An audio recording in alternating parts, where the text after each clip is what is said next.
ਓਏ ਤੂੰ ਇੱਧਰ ਆ ਉਰੇ ਆ ਉਰੇ ਆ ਕਿਹਦਾ ਮੁੰਡਾ ਤੂੰ ਹੈ ਆਸਾਨ ਦਾ ਤੇ ਮੇਰੇ ਤੇ ਆਸਾਨ ਕੀਤਾ ਤੁਸੀਂ ਹੈ ਓ ਤੇ ਇੱਥੇ ਓ ਇੱਧਰ ਆ ਤੂੰ ਇਰੇ ਆ ਗਈ ਸਵੇਰ ਦੀ ਤੇਰੀ ਅੰਮੀ ਵਿਚਾਰੀ ਟਿਕਟੌਕ ਤੇ ਕਹਿੰਦੀ ਮੇਰਾ ਮੁੰਡਾ ਨਹੀਂ ਲੱਭਣ ਦਿਆ ਵਾਇਰਲ ਨਹੀਂ ਹੋਈ ਵੀਡੀਓ ਮੇਰਾ ਮੁੰਡਾ ਨਹੀਂ ਲੱਭਣ ਡਿਆ ਅੱਛਾ ਉਹ ਕਹਿੰਦਾ ਟਿਕਟੌਕ ਤੇ ਕਹਿੰਦੀ ਮੇਰਾ ਮੁੰਡਾ ਨਹੀਂ ਲੱਭਣ ਡਿਆ ਅਬਲਾ ਪਾਗਲ ਹੋ ਗਈ ਤੈਨੂੰ ਤੇ ਦੱਸ ਕਿ ਕਿਹਦਾ ਮੁੰਡਾ ਤੂੰ ਆਸਾਨ ਦਾ ਤੂੰ ਵੀ ਆਸਾਨ ਦਾ ਹੀ ਆ ਇਹ ਪਿੰਡ 'ਚ ਆਸਾਨ ਨੇ ਬੜਾ ਵੀ ਆਸਾਨ ਕੀਤਾ ਘਰ ਦੇ ਇੱਥੇ ਸਾਰੇ ਧਨ ਲੱਭਣ ਦੇ ਆ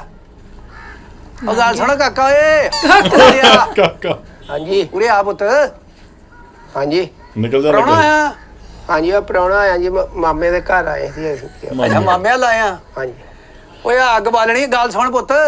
ਹਾਂਜੀ ਹਾਂਜੀ ਉਹ ਉੱਥੇ ਦੋ ਸ਼ਾਪਰ ਤੇ ਲਿਆ ਲੱਭ ਕੇ ਹਾਂਜੀ ਮੈਂ ਮਾਮੇ ਵਾਲੇ ਛਾਪਰ ਲੱਭਣ ਆਇਆ ਉਹ ਮਾਇਆ ਤੈਨੂੰ ਆਖਣ ਦਿਆ ਵਾ ਨੱਜਾ ਨਾਈ ਕਹਿ ਰਿਹਾ ਤੈਨੂੰ ਤੇ ਉਹ ਤੇ ਚਾਚਾ ਜੀ ਠੀਕ ਆ ਮੈਂ ਪ੍ਰਾਹੁਣਾ ਆਇਆ ਤੇ ਫਿਰ ਉਹ ਬੁਰੀ ਗੱਲ ਆ ਤੇ ਨਾ ਪ੍ਰਾਹੁਣੇ ਕੰਮ ਨਹੀਂ ਕਰਦੇ ਪ੍ਰਾਹੁਣੇ ਨੂੰ ਫਾਲਜ ਹੋਇਆ ਹੁੰਦਾ ਤੇ ਮੈਂ ਤੇ ਪ੍ਰਾਹੁਣਾ ਆਇਆ ਵਾ ਆਪਣਾ ਪ੍ਰਾਹੁਣੇ ਦੀ ਤੁਹਾਨੂੰ ਪਤਾ ਇੱਜ਼ਤ ਹੁੰਦੀ ਆ ਉਹਦੀ ਕੋਈ ਪ੍ਰਾਹੁਣਾ ਸਾਡਾ ਸਿਰ ਮੱਥੇ ਤੂੰ ਆਪਣੇ ਪਿਓ ਨੂੰ ਮੇਰਾ ਪੁੱਛ ਉਹ ਤੇ ਹੁਣ ਕਬਰਾਂ 'ਚ ਮੈਂ ਉਹਨੂੰ ਕਿੱਥੇ ਜਾ ਕੇ ਪੁੱਛਾਂ ਤੇਰਾ ਪੁੱਛ ਕੇ ਆ ਜੀ ਤੂੰ ਕਿਹੜਾ ਤੈਨੂੰ ਕਿਹੜਾ ਉੱਥੇ ਭਾਲ ਲੈਣਾ ਇਹਨੇ ਪੁੱਛਿਆ ਮਾਂ ਨੂੰ ਪੁੱਛ ਲੈ ਮੇਰਾ ਹੈਲੋ ਮੇਰੀ ਭੈਣ ਬਣੀ ਸੀ ਸਰਦਾਰਾ ਆ ਭੈਣ ਬਾਅਦ 'ਚ ਬਣਾਈ ਤੂੰ ਹੈ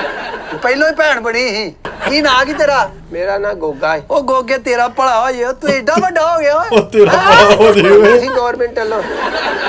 ਹੋਣਾ ਨਹੀਂ ਸੀ ਮੈਂ ਆਪਣੇ ਪਿਓ ਨੂੰ ਮੇਰਾ ਪੁੱਛੀ ਜਾ ਕੇ ਓਏ ਉਹ ਮਰ ਗਿਆ ਚਾਚਾ ਤੇ ਤੈਨੂੰ ਤੂੰ ਨਹੀਂ ਮਰਨਾ ਮਾਰ ਕੇ ਪੁੱਛ ਲਈ ਪੁੱਛੋ ਤੇ ਸ਼ੌਪਰ ਲਿਆ ਚੁੱਕ ਕੇ ਅੱਗ ਲਾਈਏ ਅਸੀਂ ਇੱਥੇ ਪ੍ਰਾਹੁਣੇ ਆਏ ਆ ਅਸੀਂ ਇੱਥੇ ਹੁਣ ਛਾਪਰ ਛੂਪਰ ਥੋੜਾ ਚੁੱਕਣ ਆਏ ਆ ਨਹੀਂ ਪ੍ਰਾਹੁਣੇ ਗਏ ਇੱਥੇ ਤੈਨੂੰ ਚੌਲ ਖਵਾਉਣੇ ਪੁੱਤ ਨਾਲ ਤੈਨੂੰ ਬੋਤਲ ਪਿਆਉਨੇ ਆ ਨਾਲ ਕੋਈ ਚਾਹ ਪਿਆਉਨੇ ਆ ਤੈਨੂੰ ਜਾ ਸ਼ੌਪਰ ਲਿਆ ਚੁੱਕ ਕੇ ਉਹ ਪੈ ਹੀ ਜਾ ਉਹ ਵੀ ਲਿਆ ਚੁੱਕ ਕੇ ਧੀ ਮੇਰੀ ਆ ਕਿੱਡਾ ਸੋਹਣਾ ਲੱਗਦਾ ਤੂੰ ਸ਼ੌਪਰ ਚੁੱਕਦਾ